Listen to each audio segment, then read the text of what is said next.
You might have seen in NP1 a very good example of simple columnar epithelium. Look at that. Beautiful, isn't it? Here we go. This is one villus of small intestine, and these are the columnar cells, but you have to focus on the free surface. This is lumen, of course. This is a free surface. You can see a thick border. Maybe I need to go to another region. So it will drive you crazy, maybe, but that's all right. Look here. This is the free surface of these columnar cells, and this dark border, it's called brush border. These are nothing but microvilli, and when I go for higher magnification, you are going to look at the brush border in a better way.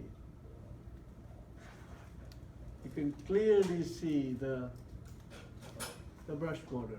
These are multiple structures. These are the extensions of the cell membrane. And these are microvilli, but you cannot see the individual microvillus because it's beyond the resolution of light microscope. So you see instead the brush border, or you could call microvilli. Remember, villus is singular, villi plural. So microvilli. One microvillus, two microvilli. Okay? Got that? So if you are to identify microvilli, there will be a pointer pointing to the surface, free surface of the cell, and the question will be asked, what are the structures indicated by the pointer? The structures will be microvilli. Okay? Good. So this was the last slide on small intestine. Slide on large intestine. And like any GI tract, any part of GI tract, you will see all the 4 different layers. Here we go. Come on.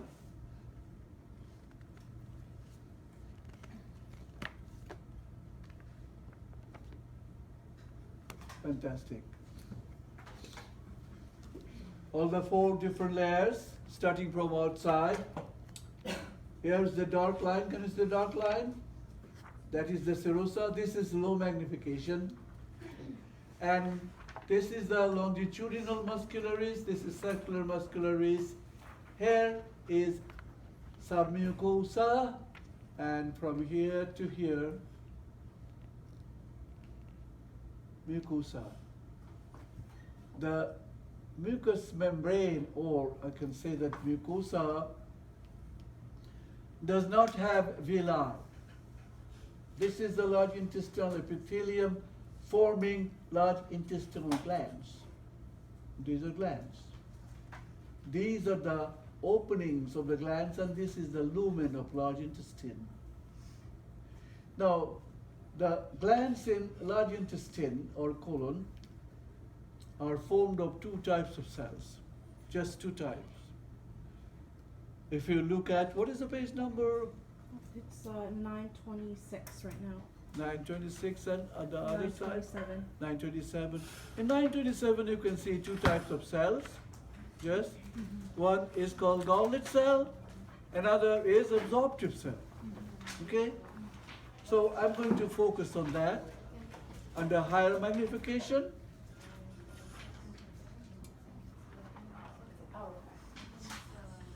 fun. Look here. You see hundreds and thousands of goblet cells.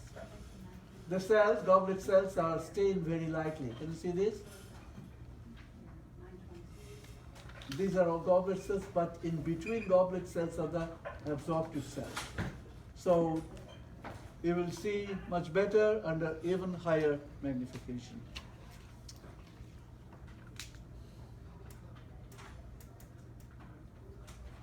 Okay, you go. Holy cow, look at this. Yeah. This lightly stained, these are goblet cells. So in between, here, this is one goblet cell, here is another. You can see 1, 2, 3. What cells? Absorptive cells.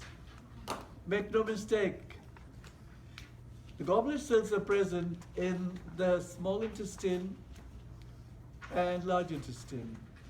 But in the small intestine, the goblet cells shapes are a little different.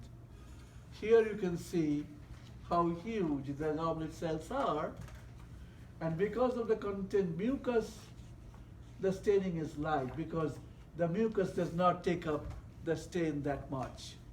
So the mucus cells, or the goblet cells here, are lightly stained. All right? Look at that. So you have to identify these two types of cells. Okay? All right?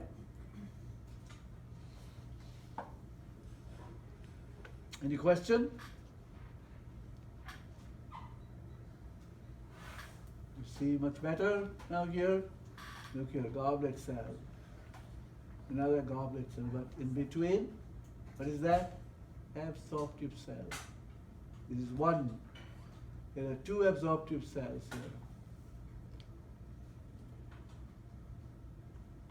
And how many goblet cells? Many, too many. Thousands.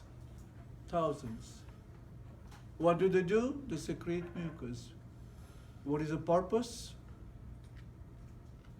What happens in, you will learn For the about, content to pass through. yeah, what? For the content to pass through. For the easy passage. Yeah. For the easy passage, so that there is no constipation. If the mucus is little, then primary chance of, that might indicate what is called that metamucil moment. Yeah? Okay. And this, what the absorptive cells do, they absorb some water and some electrolytes. Not much. There will be only about 10% absorption by the large intestine and 90% absorption by the small intestine. Look here. This is large intestine. These are the glands.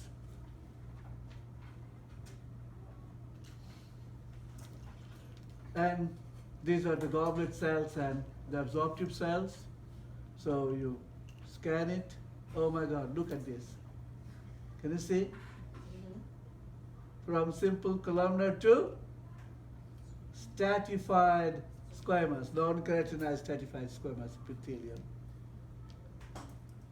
Because this region is subject to friction and abrasion during the passage of feces, because feces form by the absorption of fluid by the absorptive cells, and there is rocking movement by peristalsis, by segmentation, and during rocking movement also the feces or fecal matters mix with mucus, and the mucus facilitates the passage. But when passing through the anal region, more friction, more abrasion. So what happens? You can see some layers are sloughed off, some cells.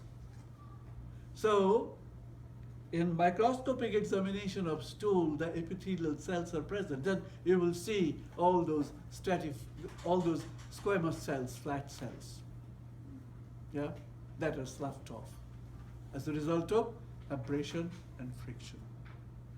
Okay? Make sense?